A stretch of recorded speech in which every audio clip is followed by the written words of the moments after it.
তো বন্ধুরা দেখতে কিন্তু খুবই বাজে অবস্থা, কারণ শরীরটা ভালো নেই তো। আর সত্যি কথা আজকে মানে মাথায় চিরুনি দিইনি, কালকে যে সেই চুল বেড়েছি আজকেও রয়েছে, দেখো পুরো বেলনি করা। তো যাই হোক, জানি খারাপ লাগছে, তবু এলাম। তো তোমরা তোমার পরিবার, তোমাদের কাছে তোমরা তোমার আপন বলো। তো খারাপ সময় যেমন আসি, ভালো সময়তেও সেজে গুজে আসি, কি বলো? তো চলো বন্ধুরা, খাওয়া যাক। খেয়ে দেখি। মাংস কিন্তু মা বাপি দুজনেই করেছে, জানো তো, দারুণ হয়েছে।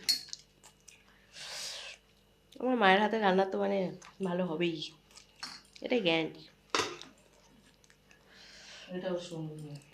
ঠিক আছে, ভালো হবেই, এটা একদম গ্যারান্টি, গ্যারান্টি সহ বলতে পারি, ঠিক আছে, খারাপ হবে না। তো চলো, এই দেখো ভাত ভেঙে নিয়েছি।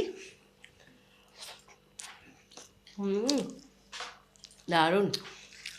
ওই একটু রাত হয়ে গেল।